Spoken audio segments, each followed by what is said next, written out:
যে অভিযানগুলো চলছে, আজকে আবার 2টি মেয়ে উদ্ধার করলেন, কি বিস্তারিত রয়েছে এগুলো, কেন উদ্ধার করলেন তাদেরকে? আমরা ওই চাইল্ড হেল্পলাইন থেকে একটা ইনফরমেশন পেয়েছি যে সোনামুড়াতে দুইটা মাইনর মেয়ে, মানে আন্ডার এজ, মানে বিলো 18 ইয়ার্স, হ্যাঁ।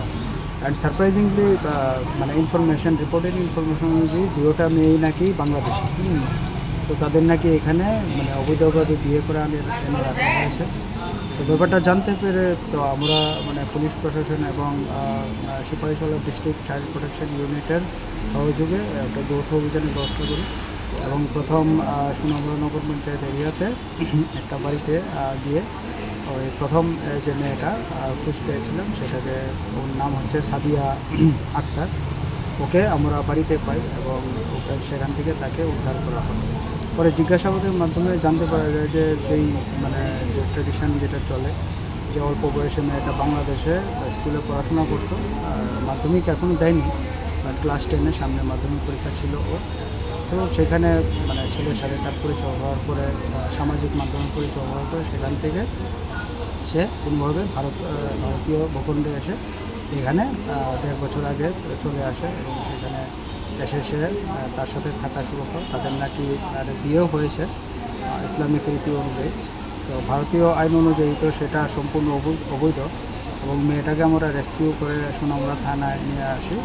আমার সাথে চাইল্ড সিপাহীজলার চাইল্ড প্রোটেকশন ইউনিটের মেম্বারও আছেন। এই মেয়েটাকে কোনো মারধর করা হতো কিনা এমন? হ্যাঁ, জিজ্ঞাসাবাদে প্রথম তো মেয়েটা কিছু স্বীকার করতে চায়নি। পরে যখন তাকে সফটলি আমরা মানে ইন্টারোগেট করলাম এবং তাকে কনফিডেন্সে নেওয়ার পর সে জানালো যে তার সাথে প্রচণ্ড শারীরিক মানসিক অত্যাচার হয়েছে। ইভেন কি সে 1-2 বার হয়তো সুইসাইডাল অ্যাটেম্পটও নিয়েছে।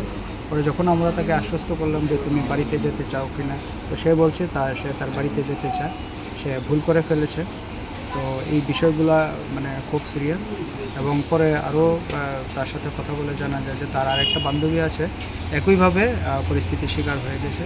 তখন সেই মেয়েটাকেও আমরা একই দিনে অভিযান চালিয়ে উদ্ধার করেছি সোনামুড়া পুলিশ মানে পিএসের অন্তর্গত এলাকা থেকে। এগুলোকে আমরা আরও শুনেছি যে অনেক ক্ষেত্রে বাংলাদেশ থেকে পাচার করা হয় চেন্নাইতে।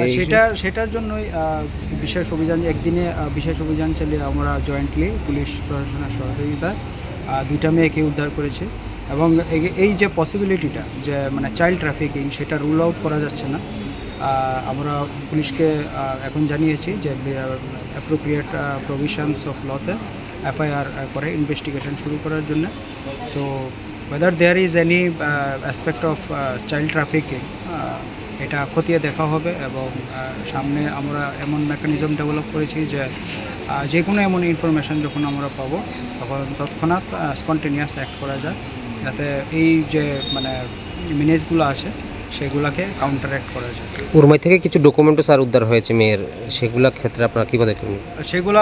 মেয়েটা প্রথম তো দেখিয়েছিল, তার বাড়ি থেকেও দেখিয়েছিল যে যেই ছেলের বাড়িতে মেয়েটা ছিল, ছেলেটাকে আমরা বাড়িতে পাইনি। তবে ডকুমেন্টসগুলো যে মানে তার বার্থ সার্টিফিকেট নাকি উদয়পুর থেকে মানে কোনো স্কুল থেকে হয়েছে ট্রান্সফার সার্টিফিকেট, সেটা আমরা দেখলাম, বাট সেটা টোটালি ফেক।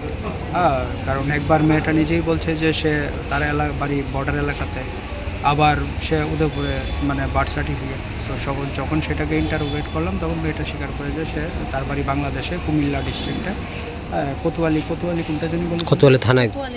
হ্যাঁ, কোতোয়ালি থানা, কুমিল্লা ডিস্ট্রিক্ট। তো এরপর মেয়েটা সারেন্ডার করেছে যে সে বাংলাদেশি। তো সেই ডকুমেন্টসগুলো ফেক। তো এটা আরও খতিয়ে দেখার বিষয় যে এখানে একটা মানে ফেক ডকুমেন্টস প্রিপারেশনে একটা চক্র জড়িত আছে। তো সেগুলো অ্যাপ্রোপ্রিয়েট প্রভিশনস অফ লর আন্ডারে নেওয়া হবে এবং যেই এর সাথে জড়িত থাকবে তার বিরুদ্ধে আইন অনুযায়ী ব্যবস্থা নেওয়া হবে।